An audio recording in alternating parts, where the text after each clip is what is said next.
అంటే పప్ప అంటే సర్ప్రైజ్ చేయడం అనేది ఉందా అసలు? అంటే సర్ప్రైజ్ చేయడం అనేది అవసరమా? అవసరం లేదు. అది ఎవరినైనా ఎప్పుడైనా అవసరం లేదు, కానీ చేయొద్దని నేను ఎందుకు చెప్తా? ఎవరిష్టం వాళ్ళది. నేను 2009 నుంచి ఇప్పటివరకు ఎవరిని సర్ప్రైజ్ చేయలేదు. ఎవరు ఎంత సర్ప్రైజ్ చేసినా నేను కాలేదు. అలాగని ఏం ముడుచుకొని లేను. సర్ప్రైజ్ ఏం లేదు, ఉన్నదే తీసుకొస్తారు కదా. అంటే లేనిదైతే తీసుకురాదు కదా, అందుకని ఏ సర్ప్రైజ్ ఉండదు. సర్ప్రైజ్ అనే టాపిక్లోకి వెళ్ళే కంటే ముందు ఒక చిన్న ఇన్సిడెంట్ గుర్తొచ్చింది నాకు. ఏంటంటే మాకు తెలిసిన ఒక వ్యక్తి ఉండే, ఒక ఫ్రెండ్ వచ్చాడు ఊరి నుంచి.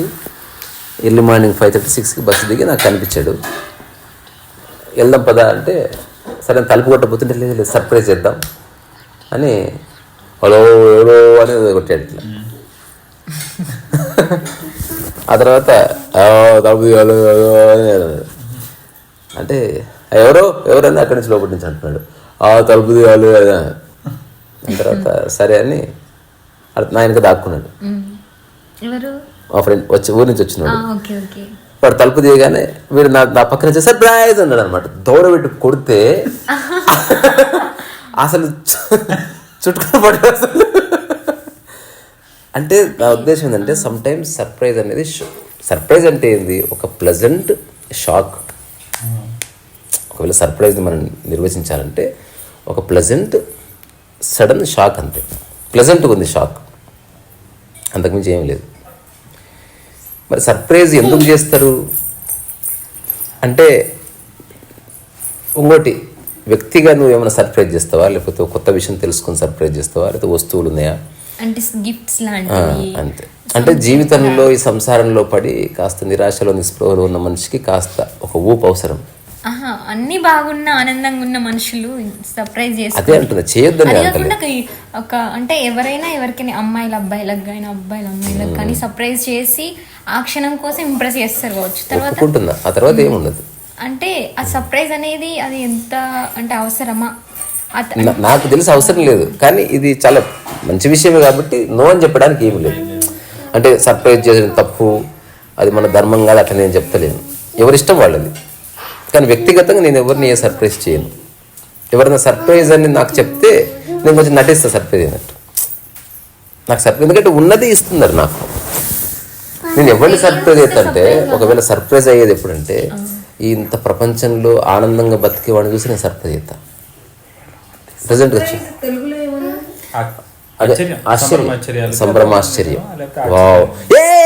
ఇప్పుడు ఉదాహరణకి ఆస్కార్ ప్రకటించగానే సర్ప్రైజ్ అయిపోతారు. అంటే నువ్వు ఇప్పటి వరకు ఎప్పుడు ఊహించింది వస్తే ఒక సర్ప్రైజ్ ఉంటుంది. సర్ప్రైజ్ అంటే నథింగ్ బట్ ప్లెజెంట్ షాక్, అంతే. అంతకుమించి నాకైతే పెద్ద నిర్వచనం నా లైఫ్లో నాకు కనబడలేదు. ఇంకోటి వాళ్ళంతా ప్రాక్టీస్ చేస్తారు ఎట్లా సర్ప్రైజ్ అవ్వాలని, ఎట్లా ప్రాక్టీస్ చేయాలని. అయితే అక్కర్లే. సరే నేను ఒక స్టాండ్ తీసుకోవాలి కాబట్టి నేను పర్సనల్గా ఎవరిని చేయను, నన్ను ఎవరిని చేయొచ్చు, కానీ పెద్ద సర్ప్రైజ్ అయితే ఏముండదు. ఎప్పుడు సర్ప్రైజ్ అవుతా అన్నిటి మధ్యన ఉంటూ కూడా ఎవడైతే జీవన్ముక్తిని అనుభవిస్తున్నాడో అట్లాంటి వాళ్ళని చూసి సర్ప్రైజ్ అయితే చాలా ప్లెజెంట్గా, అంటే చప్పట్లు కొట్టి ఎగిరి గంతులేసి కాకుండా నేను కొంత ఆనందంతో నిండిపోతాను. నిగూఢమైన ఇది వ్యక్తపరచలేని ఒక రకమైన ఆనందంలో. ఎగ్జాంపుల్ బుచ్చారెడ్డి గారిని చూస్తే నాకు ఇప్పటికి ఒక రకమైన చిన్న హాయి అనిపిస్తుంది. ఆయన తలుచుకుంటే మా వైలిన్ మాస్టర్ని తలుచుకున్న నాకు కొంచెం హాయిగా అనిపిస్తుంది. బికాజ్ ఇంత రెడిక్యులస్లీ బ్యూటిఫుల్ వరల్డ్లో అన్ని సమస్యల మధ్యన ఉండి కూడా వాళ్ళ పనిని వాళ్ళు చేస్తూ అన్ని పనులు నిర్వర్తిస్తూ ఒక రకమైన సహజమైన ఆనందంలో అట్లా కర్మయోగులుగా జీవించిన వాళ్ళు అట్లా నేను అంతవరకు ఓకే. అసలు ఈ ప్రశ్న నీకెందుకు వచ్చింది అంటే నార్మల్గా షార్ట్స్ చూస్తుంటే అమ్మాయిలు అబ్బాయిల్ని ఇంప్రెస్ చేయడానికి సర్ప్రైజ్ చేయడం, ఒక చిన్న ఇట్లా ఒక చిన్న నేనే అడుగుతా అసలు ఒకరిని సర్ప్రైజ్ చేయాలని ఎందుకు అనిపిస్తుంది మనకు? అదే నా క్వశ్చన్. అదే ఎందుకు అనిపించింది అసలు? ఎందుకు అనిపిస్తుంది నిజంగా నాకు కూడా తెలియదు. అంటే చాలాసార్లు చూశాను, it last for 1 or 2 minutes కూడా ఉండదు. అయితే అంటే ఒక్కటి సర్ప్రైజ్ అనేది ఎట్లా అంటే నేను ఇట్లా చూస్తా దాన్ని. ఇప్పుడు మొత్తం నీ మీద పిండి పడ్డదని నువ్వు దులుపుకుంటావు చూడు, అట్లా ఇప్పటి వరకు ఒక రకమైన మబ్బులో బతికి ఆ బూజంతా దులుస్తుంది కాసేపు నువ్వు వరిస్తే కేకలేస్తే అట్లా. కాదు, ఎవరన్నా మిమ్మల్ని సర్ప్రైజ్ చేయాలనుకుంటే వాడు సర్ప్రైజ్ అవుతుంది. ఎందుకంటే మనం సర్ప్రైజ్ కావం కదా. ఎవరన్నా సర్ప్రైజ్ చేయగా కాదు, ఎవరన్నా సర్ప్రైజ్ చేయగాని ఒక కుక్కను పులినో సర్ప్రైజ్ చేయకు, చంపేస్తుంది. అంటే ఇప్పుడు నార్మల్గానే ఇప్పుడు అమ్మాయి అబ్బాయిని కానీ అబ్బాయి అమ్మాయిని కానీ చాలాసార్లు సర్ప్రైజ్ చేసి ఇంప్రెస్ చేసి సంథింగ్ అంటే అదంతా ఎక్కువ కాలం నిలబడదు. సరే చేయొద్దని నేను ఇప్పటికి చెప్తలేను, చేసుకోపోండి. కానీ what is the use of it? ఒక రకంగా సరిగ్గా చూస్తే సర్ప్రైజ్ ఎప్పుడు అంటే కాస్త నీ పాత వాసనలు, పాత ఆలోచనలు, ఈ సంసారంలో మునిగిపోయిన ఒకసారి గట్టిగా అరిచి కేకలేసి ఎగిరి గంతులు వేయాలి. అంటే ఇది పెళ్ళయి ఏదో వయసు అయిపోయిన వాళ్ళకి, కానీ కొత్తగా ఇప్పుడే వయసులో ఎవరైనా మెల్లకి సంసారం అనేది ఒక చిన్న, ఇప్పుడు కారు కనుక రోడ్డు మీద పార్క్ చేస్తే మెల్లగా దుమ్ము పట్టుకుంటుంది చూడు, అటు ఈ సంసారంలో ఒక కొత్త పాట లేక, కొత్త కాంతి లేక, కొత్త మాటలు లేక, అదే ఫేసులు చూసి అదే బట్టలు కట్టుకొని అదే తిండి తిని అదే కంచంలో తిని ఒక రకమైన అదే కదా వాళ్ళు సర్ప్రైజ్ అవ్వరు. అది రీజన్ ఉంది. అదే అంటే సర్ప్రైజ్ అవ్వడానికి వస్తువు అక్కర్లే. నాకు తెలిసి వాళ్ళు జుబిలెంట్ గా ఫీల్ అవుతారు సర్ప్రైజ్ చూస్తారు. మనం హే అడుగుతుంటే వాళ్ళు కూడా. రెండోది వాళ్ళకు కూడా ఒక రొటేషన్ అలవాటు అయింది. నాన్న పోతున్నాడు వస్తున్నాడు, ఎక్కువసేపు గ్యాప్ ఉంది కాబట్టి ఆ గ్యాప్ ని వాళ్ళు అట్లా మేబీ. ఇంకోటి సర్ప్రైజ్ అవ్వడానికి రీజన్ గ్యాప్ కూడా, గ్యాప్ ఉండాలి ఖచ్చితంగా ఇంట్లో. జనాలు ఇప్పుడు సర్ప్రైజ్ చేయాలని వీళ్ళు ఫీల్ అవుతారు, వాళ్ళు ఎట్లా ఫీల్ అవుతున్నారు కాబట్టి సర్ప్రైజ్ చేద్దాం వీళ్ళు అనుకోవడం ఎక్కువ అయిపోయింది కల్చర్ లో. ఒక టైంలో మా ఊళ్ళో అయితే నేను, మా కజిన్, ఇంకొక ఇద్దరు ఫ్రెండ్స్ ఉంటుంటే, ఇక రాత్రి పూట చీకటి ఉంటుంది కదా, గోడ వెనక దాక్కోవాలి, అరవాలే, ఒక్కొక్కడు పారిపోతుంటే అది నేను ఎంజాయ్ చేసిన కొంతకాలం తర్వాత. నాకు అంటుంటే అంతే అని ఊరికి ఆ గోడ ఓసారి ఒకటి గుద్దుకొని కోట బుర్చు గుద్దుకొని కింద పడి దెబ్బలు తాకినాయి. నాకు ఎవడరిచిండో తెలియదు వాళ్ళకి ఇప్పటి వరకు, అరిచేదంతే. ఇంకోసారి నేను సర్ప్రైజ్ అంటే చెప్తున్నా, లేదు సర్ప్రైజ్ అంటే తెలియక చేసిన. 2009 నుంచి మాత్రం చేయలేదు, ఒక్కరిని చేయలేదు. ఎవరైనా చేస్తే చేయని, నన్ను ఐఎమ్ రెడీ టు ఏమైనా బంగారం గింగారం గంజకారు ఇచ్చి సర్ప్రైజ్ చేయండి, అట్లేం లేదు. I'm ready to receive so many surprises. లేదా ఒక 50 మొక్కలు తీసుకురండి, థ్యాంక్స్ అని చెప్తా తప్పకుండా, అట్లాంటిది ఏమి ఉండకపోయినా కూడా. అయితే మిద్ద మీద ఎండాకాలం పడుకునే వాళ్ళం కన్నమ్మా. అసెంపెట్టు చిన్న ఇల్లు మాది, ఈ చిన్న డబ్బు ఉందా, ఇగో ఈ 9 బండలు ఈ 9 బండలు కలిపితే ఇల్లు అయిపోయింది మాది. అంతే, అంత చిన్న స్పేస్, అంతకంటే లేదు. ఎండాకాలం హాయిగా మిద్ద మీద పడుకుంటే ఆశ్చర్యం తెలుసా, ఇప్పుడు సర్ప్రైజ్ అవుతున్నా సరదాకి. దానికి అంచులేవి ఏం లేవు, హాయిగా పడుకునే వాళ్ళ. అసలు అంచు గోడనే లేదు దానికి, గోడ ఉంటుంది అంతే. నిజానికి నిద్రలు నడిస్తే అవుట్. అయినా సరే ఎవరికి శుద్ధులు చెప్పలే, ప్రికాషన్స్ చెప్పలే. నేను ఈ మన బాత్రూమ్ గోడ ఎక్కి అక్కడి నుంచి గోల మీద కాలు పెట్టి పైకి దుంకి అట్లా దాటి వెళ్ళిపోతుంటే. నిజానికి ఇప్పుడైతే 100 సలహాలు ఇస్తారు. అక్కడ ఎవరు సలహాలు ఇచ్చావు, నేను రోజుకి 20-30 సార్లు ఎక్కి దిగుతుంటే పతంగులు ఎగిరేయడానికి, కోతులతో ఆడుకోవడానికి. అయితే ఒకరోజు ఎండాకాలం చుక్కలను చూస్తూ పడుకున్నా. ఓకేనా, పడుకున్న తర్వాత ఇది వచ్చింది నేచర్ కాల్. నేను చెప్పొద్దు అనుకుంటే చెప్పిన. అయితే నేనేం చేసిన, ఆ గోడ మీద నుంచి సెల్ఫ్ మీదకి దుంకాలి, దుంకి సెల్ఫ్ మీద నుంచి అట్ట చెట్లలో పోయాలి. ఇది రోజు వెళ్ళాలి. చెడు కాదు, పైనుంచి పోయడమే. అది కాదు, అది అలవాటు. ఇంకా అది అంటే బాత్రూమ్సే లేవు, అంటే స్పెషల్గా బాత్రూమ్స్ ఉంటాయి. నేను అయితే గోడ మీద దుంకిన. అప్పుడు నాకు టైం తెలిసి 12:30 అట్లా అవుతుండొచ్చు. ఇంకా ఊరు కాబట్టి చిమ్మ చీకటి, మనకు కీచురాల శబ్దం వినిపిస్తూ ఉంటుంది, కిరి కిరి కిరి కిరి కిరి కిరి రకరకాల శబ్దాలు వినిపిస్తుంటాయి. అయితే సినిమా వదిలినట్టున్నారు సాయిరామ్ థియేటర్లో. అట్లా గల్లీ మళ్ళీ ఒక నడుచుకుంటూ వస్తున్నాడు. నీకు చెప్పిన ఇది ఎప్పుడో చెప్పినట్టున్నా, గల్లీ మళ్ళీ ఒక నడుచుకుంటూ వస్తున్నాడు. నేనేం చేసిన, ఇట్లా లేచి నిలబడ్డా. వాడు నడుచుకుంటూ వచ్చి ఇట్లా ఆగాడు.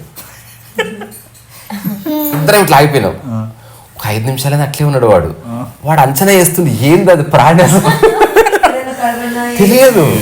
నేను మెల్లగా ఇట్లా ఊతున్నా. అతను మెల్ల కింద కూర్చుని సెల్ఫీని వెళ్ళిపోయి బోర్లో వండుకొని చూస్తున్నా. వాడు అక్కడే నిలబడి చూస్తున్నాడు సెల్ఫీ దిక్కు. ఇంకో 5 నిమిషాలు అయింది, ఇంకో 10 నిమిషాలు అయింది, ఏ కదలిక లేదు. ఏదో పిల్లో గిల్లో అనుకున్నాడు, లాంగ్ డిస్టెన్స్ కాబట్టి వెనక్కి వెళ్ళిపోయిందిలే అనుకొని మెల్లగా నడుచుకుంటూ వస్తున్నాడు. కానీ వాడి చూపు ఆ సెల్ఫీదే ఉంది, పక్కకి జరగట్లే. అట్లా నడుచుకుంటూ వస్తున్నాడు. నేను లేచినాడు వాడు అంతే. వాడు ఉరికిండు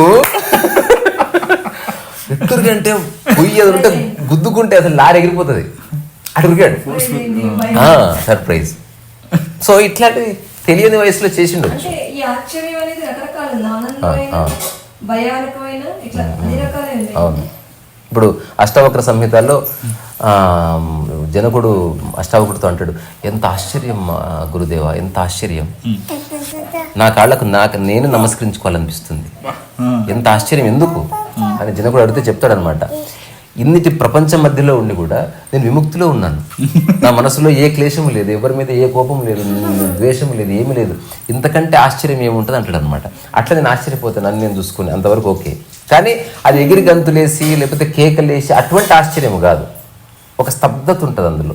I feel happy, I feel relax. ఆశ్చర్యపోవట్లేదు అంటే మనం అది వైరాగ్య స్టేజ్ అట్లనా? ఏ వైరాగ్యం లేదు, నన్ను చూస్తే తెలుస్తుంది. ఇప్పుడు సర్ప్రైజ్ అయిన వాళ్ళకి సర్ప్రైజ్ కాని వాళ్ళకి డిఫరెన్స్ ఏంటి? సర్ప్రైజ్ అంటే సడన్ షాక్ అంతే. ఇప్పుడు నువ్వు కరెంటు బొక్కలు పెట్టుకో సర్ప్రైజ్ అంటారు అంతే. అది అంతే, అటువంటిదే. అదేమో కొంచెం అన్ప్లెజెంట్, ఇది ప్లెజెంట్, తప్పనట్లేదు, కానీ అది ఎక్కువసేపు ఉండదు. అట్లా కాకుండా నన్ను ఎవరో సర్ప్రైజ్ చేయాలని నువ్వు ఎదురు చూస్తాను చేయకపోతే లేదు, మనం చేయడం ఎదురు చూడడం కాదు. సో ఏదేమైనా సర్ప్రైజులు చేసుకుంటే చేసుకొని ఓ గిఫ్ట్ ఇచ్చి కాస్త బూజు దులిపే ప్రక్రియ. ఈ సంసారంలో పడి వాటిలో పడి ఇంతకుముందే చెప్పుకున్నట్టు కొంచెం బోర్ వచ్చిన వాడికి మనం ఒకసారి చక్కెరకి పెడతాం నవ్వురా నవ్వురా అని, లేకపోతే ఇక్కడ సినిమాకి వెళ్దాంపా అంటే ఏదో ఒక చిన్న వేరే ప్రపంచము, లేకపోతే ఈ ఆలోచనలన్నీ పడిపోవాలి. కాసేపు పడిపోయి నువ్వు మళ్ళీ కొత్త జీవితం అంటే ఏమి లేదు, ఆలోచనలు పడిపోయినాయి, అంతకుమించి ఏముంది చెప్పు. ఇప్పుడు సన్యాస దీక్షిస్తే ఏంది, అప్పటి వరకు ఉన్న ఆలోచనలు స్వస్తి, కొత్త ఆలోచనలు, కొత్త సేవ, కొత్త జీవిత విధానం, కొత్త అధ్యయనం, కొత్త గురువు గారు, కొత్త జీవితం, ఇట్లా కొత్తగా. అంతకుమించి నాకైతే ఏం కనిపిస్తలేదు. మళ్ళీ చెప్తున్నా, చేసుకునే వాళ్ళు చేసుకొని, అంటే నేను దాన్ని బ్లేమ్ చేయను, తప్పను, దానివల్ల నష్టమేమి లేదు. ఇప్పటికీ చెప్తూనే ఉన్నా, ఎవరిని బెంచకారిస్తే ఇవ్వండి, సర్ప్రైజ్ చేస్తా, దాంట్లో మళ్ళీ పూల మొక్కలు తెచ్చి పెడతా, జోక్ చేస్తున్నా, సీరియస్ తీసుకునేది అంటే ఊరికే సరదాగా చెప్తున్నాను. పూల మొక్క తీసుకురండి ఒకటి, ఈరోజు చాలా పూల మొక్కలు తెచ్చినాం. నీల సర్ప్రైజ్ అయిందంటవా? ఎవరు? నీల.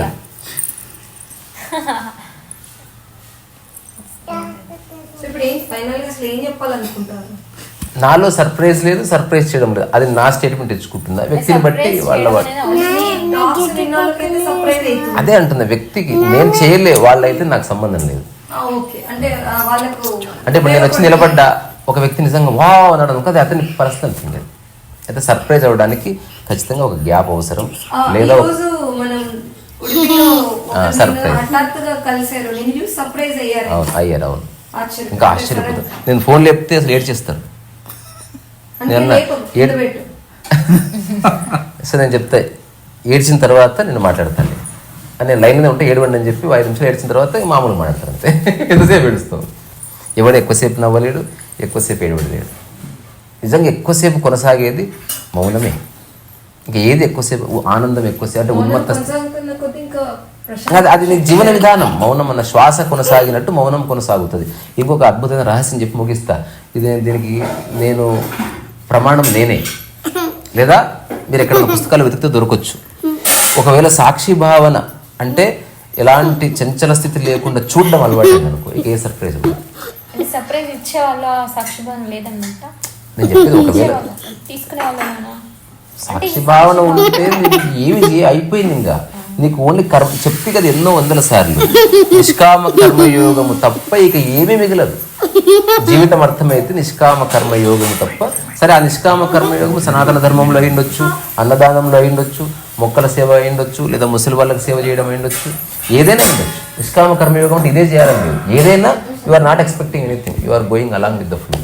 అట్లా ఇవన్నీ చెప్పాలనుకున్నావా? అదే మీ పాప నేను చూసి సర్ప్రైజ్ అవుతుందా? సర్ప్రైజ్ అంటే సంతోషపడుతుంది. నాకు తెలిసి జుబిలెన్స్ వేరు. అంటే ఒక 1 వీక్ ఊర్లో ఉంది, నేను వెళ్ళాను అప్పుడు, అలాంటప్పుడు ఒకటేసారి కళ్ళు విప్పారి చూస్తారు కానీ షీఈస్ నాట్ ఎక్స్పెక్టింగ్ ఎనీథింగ్. అట్లా కాకుండా నిన్ను చూసి ఎవరన్నా ఎగిరి గంతులు ఇస్తే అది బెటర్, కానీ నువ్వు వచ్చిన వస్తువు చూసి ఎగిరి గంతులు వేయకూడదు. ఏమో అదేం కాదు, మనకు తెలియదు. అంటే మనం ఇది కొన్ని విషయాలు డిఫైన్ చేయడానికి రాదు, ఇది పూర్తి వ్యక్తిగతం. అవునవును, వ్యక్తిగతం. ఇప్పుడు బట్టలు వేసుకోవడం ఎట్లా వ్యక్తిగతము, ఉదాహరణకి ఫ్రాక్ వేసుకోవడం తప్ప రైట్ అంటే ఏం చెప్తారు? ఒకటి మాత్రం తప్పే, ఎవరు సర్ప్రైజ్ చేయట్లేదు అని వెయిట్ చేయడం. కానీ కొన్నిసార్లు ఈ సర్ప్రైజ్ ఎలా అది mistake ఏ కదా. సర్ప్రైజ్ ఎలా చేయాలో తెలియని కారణంగా కొంతమంది చచ్చిపోయిన వాళ్ళు ఉన్నారు. అంటే సర్ప్రైజులు సీరియస్గా చేయొద్దు.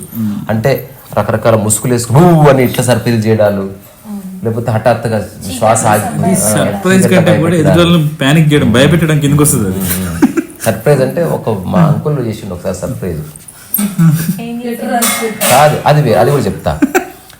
సినిమాకి వెళ్దామంటే సినిమా థియేటర్కి వెళ్ళిన తర్వాత అతను రాలేదు. సర్ప్రైజ్ అందరు వెయిట్ చేసి అంటే ఫోన్ లో అన్నారు surprise. కాదు అప్పుడు ఫోన్ లేవు. నేను చెప్తున్నా అట్లా సర్ప్రైజ్ అయ్యారు అందరూ. మిమ్మల్ని థియేటర్ లోకి వెళ్ళిన టికెట్స్ కూడా ఆయన దగ్గర పెట్టుకుని ఆయన అంతేనా థియేటర్ అందరు అడిగారు సినిమా చూపి అంటే రండి పోదాం అన్నాడు. ఓ గ్యాంగ్ అంతా, నేను కూడా ఉంది అందులో పిచ్చోండి. క్రికెట్ మానుకుని పోయిన తర్వాత థియేటర్ పోయిన తర్వాత టికెట్లు ఇస్తారు కొనుక్కొని చూడండి అన్నాడు. అది కూడా సర్ప్రైజ్. ఏదైనా షాక్. అందరు ఏమో సీరియస్ అయ్యారు, అందరు తిట్టి వెళ్ళిపోయారు తర్వాత ఆయన మిగిలారు, నేను మిగిలాను, ఇంకెవరు 2-3 మిగిలారు. మిగిలిన తర్వాత మనకు పైసలు ఉన్నాయి పోదాం పా. So how you take it ఒక్కటిది చెప్పగలను. కొన్నిసార్లు నువ్వు సర్ప్రైజ్ నిజంగానే పేరు కూడా చెప్తా, మా లొల్లి చిచ్చా చేశాడు ఆయన. ఇంకొకసారి నేను ఇంకొకటైతే చెప్పగలను, సమ్ టైమ్స్ నువ్వు చేసే సర్ప్రైజ్ రిసీవ్ చేసుకునే స్థితి లేదనుకో ఎదుటి వ్యక్తికి, అది అఫెన్స్ కిందకి అవుతుంది. అందుకే నేను అంట చాలా ప్లెజెంట్గా లేత చిన్న సర్ప్రైజులు చేయాలి. కానీ సర్ప్రైజ్ మీ డాడీ చచ్చిపోయిండు అనకూడదు, అది కూడా సర్ప్రైజ్ చేసినా అనకూడదు. అట్లా ఇప్పుడు ఏప్రిల్ ఫుల్ కింద కొందరు పిచ్చి చేసి గొడవలు అవుతాయి. అంటే దేనికైనా కొంత విచక్షణ అవసరం. అట్లా ఎందుకు ఉదాహరణకి ఈ సోఫాలు కొన్నప్పుడు సర్ప్రైజ్ అయినా అంటే ఆనందపడ్డా. సర్ప్రైజ్ లేదు ఇప్పటికీ నేను ఆనందపడతా అనుకుంటే ఎంత బాగుంది. అట్లా సర్ప్రైజ్ ఏం లేదు. నువ్వు ఏదైనా చెప్పాలనుకుంటున్నావా? ఒక చిన్న స్టేట్మెంట్ చెప్పరాదు. అంటే ఇది పెద్ద టాపిక్ నార్మల్ గా అందరు అంటే మనిషికి ఒక్కడికి ఉంది ఇది సర్ప్రైజ్ చేయాలని. మరి ఎందుకు ఒక్కటి ఆశ్చర్యం సర్ప్రైజ్ లాగా కాకుండా ట్రుత్ రివీల్ అవుతున్నప్పుడు కలుగుతుంది ఏకాంతంలో. దీనికి జపనీస్ పరిభాషలో సతోరి అని పేరు. అది ఉంది నాలో. దానికి వేరే వ్యక్తితో సంబంధం. మన పూర్వీకులలో ఏమైనా చెప్పారు దీని గురించి? నాకు తెలియదు. దీనికి వాళ్ళ జీవితంలో ఏ సర్ప్రైజ్ లేదు. ట్రూత్ రివీల్ అయిన కొద్ది అది చెప్పారు. అది చెప్పారు. ఇప్పుడు అష్టావక్రం చెప్పినా కదా, జ్ఞానోదయం పొందిన లేదా జీవితం అర్థం చేసుకున్న ప్రతి ఒక్కడు చాలా సర్ప్రైజ్ అవుతాడు. దానికి వేరే వ్యక్తితో వస్తువుతో సంబంధం లేదు. తనకు తెలుస్తుంటే రకరకాల విషయాలు. ఎంతవరకు దాగుడు మూతలు ఆడిన విషయం రివీల్ అయ్యింది. దాగుడు మూతలు ఆడిన విషయం రివీల్ అయ్యింది. నాకు మొక్కోవాలనిపిస్తుంది చెప్పింది. అవును, అది చదవక ముందే నాకు అనిపించింది. తెలియదు నాకు. అవును, టచ్ యువర్ ఓన్ ఫీట్. అవును, touch your own feet. Why? Because you are the incarnation of whatsoever is అని ఏదో పెట్టాను. అంటే నువ్వు ఒక అద్భుతమైన జన్మ తీసుకున్నావు. ఆ జన్మని నువ్వు సార్థకత చేసుకుంటున్నావు. నీ వల్ల ఎవరికి నష్టం లేదు, లాభం లేకపోయినా నువ్వు సామరస్యం పాటిస్తున్నావు. You are being a good entity అని తెలిసి సర్ప్రైజ్ అవ్వడం. అట్లా నువ్వు ఒక వ్యక్తి కాళ్ళు మొక్కితే మంచోడనే కదా మొక్కేది. నువ్వు మంచోడని నీకు తెలిసినప్పుడు నీ కాళ్ళు ఎందుకు మొక్కు? అంతే. అట్లా ఆ కాంటెక్స్ట్ లో చెప్పింది. ఎవడన్నా నిజంగా మొక్కుంటే పిచ్చి అనుకుంటారు. అద్భుతమైన జన్మ తీసుకున్నామని అనొచ్చు కానీ కారణ జన్మ ఇట్లా అట్లానే ఏం లేదు. అద్భుతం అనేది ఉంది. కారణం వేరే మనిషి ఎత్తుకులాడుతున్నాడు. అసలు జీవితానికి ఏ కారణం ఉంటుంది? ఏ కారణం ఉంటుంది? ప్రపంచంలోనే కారణాలు ఉన్నాయి. ఆ ప్రపంచంలో ఎవడన్నా గొప్ప గొప్ప కార్యక్రమాలు చేస్తే అతను కారణ జన్మ. అతను ఆ కారణం గురించి జన్మ తీసుకున్నాడు. అంటే ఇప్పుడు రమణ మహర్షి కారణ జన్మ ఆయన ప్రపంచంలో ఏ పని చేయలేదు. ప్రపంచంగా చూసిన వ్యక్తులు అలా అనుకోవడంలో అనుకోవచ్చు. ఎవరు నిర్వచనం అతను ఎప్పుడు చెప్పుకోలేదు.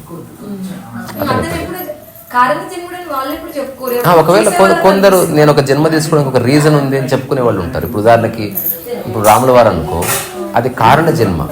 ఎందుకంటే రావణాసురుడిని చంపాలి కాబట్టి వచ్చారు ఆయన. కృష్ణుడు అనుకో, అతను కారణ జన్ముడు. ఒక మహాభారత యుద్ధము, భగవద్గీత ప్రవచించడానికి కావలసిన భూమిక సిద్ధం చేయడానికి దానికి తగ్గ వ్యక్తిని ఎంచుకోవడానికి వచ్చారు ఆయన. అది వేరు. ఇప్పుడు ఒకవేళ నరేంద్ర మోదీ అనుకో కారణ జన్ముడు అయితే ఓకే. నేనైతే కారణ జన్ముడు కాదు. అందుకే నేను రాసుకున్నా అకారణ జన్ముడు నీవు రీ సరస్వ వయస. అది వేరే వాళ్ళు. రీసా అనేవాడు కారణ జన్ముడు, అతని విషయాలు మాకు ఉపయోగపడుతున్నాయి అని వాళ్ళు అనుకోవచ్చు. అనిపించచ్చు. అది దానికి మనం నో చెప్పడానికి లేదు. ఇప్పుడు చిన్న వాళ్ళ వ్యూ అనుకోవచ్చు కదా. చిన్న ప్రశ్న అడుగుతా, నువ్వు చెప్పు. ఇప్పుడు పూల పార్కులో 2 రకాలుగా నాటొచ్చు చెట్లు, ఒకటి కారణంతో ఒకటి అకారణంతో. ఇప్పుడు మనం ఎట్లా నాటుతుంది చెప్పు. తద్వారా దానికి ఇంక ఏ ఎక్స్పాన్షన్ ఉండదు. అకారణం అవగానే వ్యాఖ్య ఎండ్ అవుతుంది. కారణంతో వ్యాఖ్య స్టార్ట్ అవుతుంది, ప్రొపగండా స్టార్ట్ అవుతుంది, విధి విధానాలు వస్తాయి, అన్నీ వస్తాయి. సరే ఎనీవే మా సబ్జెక్ట్ సర్ప్రైజ్ కాబట్టి నాకు సరిగ్గా సర్ప్రైజ్ లేదు, ఎవరికి వాళ్ళు డిక్లేర్ చేసుకోవాల్సింది. సర్ప్రైజ్ చేయొచ్చు అంటే ఎవరైనా నన్ను చేయొచ్చు, కానీ నేను ఎవరిని చేయను, నాకు ఆ థాట్ రాదు.